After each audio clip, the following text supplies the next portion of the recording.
ultimately people decided enough was enough. And this is the second or maybe third genesis of this in my life. I would say that in 92, around the Rodney King verdict and around, when you started to have, more or less Black Power movement and things in the early 90s. But we had a long hiatus there in between those things for some time. And now it seems like we've gotten back to it over the last half decade or so. Like, what's kind of been, you're a student of the game of life of being an African-American man, and throughout time, much more than just recently. What's your take on kind of the lead up to where we're at, sitting here in June of 2020? Man, that's a really, really great, profound, and timely question. So, and it doesn't have an easy answer, right? Right. Where we are right now, and I've heard several of the protesters, or I should say the movement leaders that I've come to know and love from Ferguson and other places talk about this being different than that. And I think what you're dealing with is a convergence of a lot of different things, right? So in this moment, we are dealing with generations long. Some people will say decades long, but this is generations. We're talking about, you could even go and say this is hundreds of years of oppression, right? And you'll be right. But I think for our lifetimes, we're seeing decades of dehumanizing behavior coming to,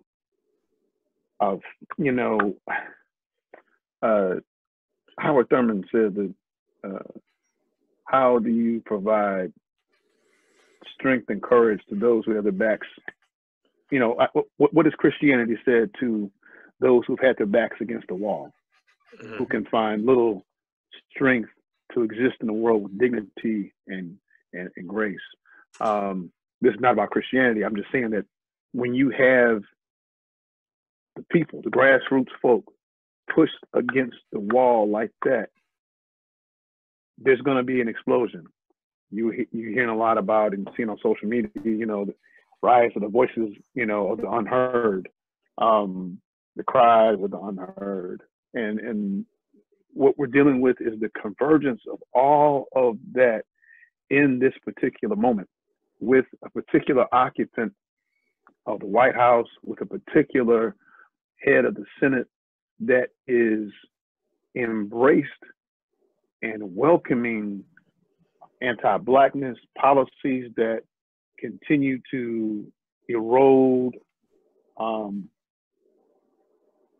communities and leave them with nothing.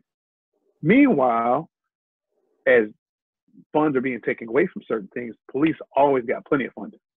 And so they, instead of, now the law enforcement are being used as the overseers on the plantations of poverty, right? In St. Louis, in Milwaukee, in Minneapolis, in St. Paul, right? New York City, right? We can go on, and that's what's happening right now. So just like when Michael Brown was murdered, it wasn't just about him, right? Yeah. I remember when it happened, my sister texted me and said, they finally did it. And I was like, they finally, who are you talking about? And she said, the police in Ferguson, they finally did it. And I was like, oh, damn. Oh, so you immediately kind of knew then when she said they did it, like the second time you really tripped off what she meant.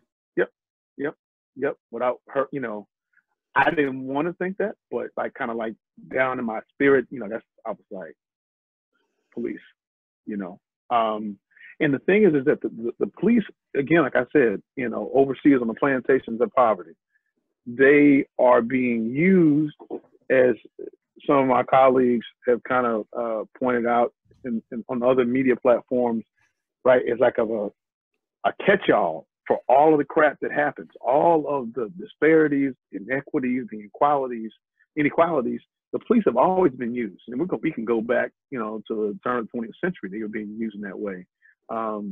Almost every uprising that has occurred in the history of the last 100 years, for instance, the police were at the center of that. Police brutality was at the center of that. So Matt, to answer your question, and hopefully I'm getting to it. It's we're at a place right now where, as Dr. King said, it's about coexistence or non-existence. We either are going to have to learn to live with each other and celebrate the dynamic, righteous aspects of our humanity, or we're at a turning point. And I don't want to say that the American empire is now crumbling. That's not what I'm attempting to say. But we are at a place now where you could start to entertain some of those types of that kind of rhetoric, right? Because when I see some of my mentors, when I've seen folks who are part of communities, elders who are part of the civil rights movement, Black Power movement, they're saying, I've never seen anything like this, right? There's no playbook for this really in terms of tactics, but I would push back and say there is. Treat people like people. Yeah. And watch what can happen. I mean, we were talking about. Yeah, go ahead. I'm sorry. And I think to the point that you make right there, that's the part when I have these conversations with white people or with certain Black people that want to kind of understand the depth of what we're really talking about. That's the element that gets lost most frequently is that it's not about, if you haven't felt this and you haven't really truly ever felt being disenfranchised or, that persistent threat that, that I think that only, it seems to me more and more that only Black people and definitely Black males can feel, just when you're in a place and you got to look out for yourself in a different way and you got to kind of have your radar on, you don't understand how uneven it is in America. I agree with you completely, Vernon. I think that America, the entity, is at no risk of going away, but America, the establishment, is most certainly not going to endure in the way that it previously was anymore. It's impossible. Yeah, I think that on a bi-generational level you almost have to shake this thing up. And you look through the history of America, what has happened every other generation with African Americans? We've rebelled because in one way or another, some form of oppression has gotten to a tipping point. If I go back to my great-great-grandparents, I suppose we were right then just moving into Reconstruction at that point and have reaped the benefits of what happened at that point.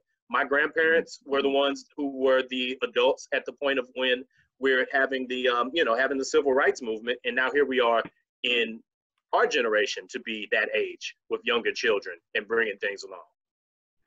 Let me throw some back to you guys just to think about context. I love giving context to things, especially historically. I would be remiss because of my training if I didn't do that. One of the things that I've been when I started going, as the pandemic hit, our current pandemic, going back and reading newspapers in St. Louis from 1918. And, there were racial disparities there. I even went and read the CDC or the National Institutes of Health, I think NIH reports, and we were dying, if I remember correctly, at a higher rate, but segregation actually kept us from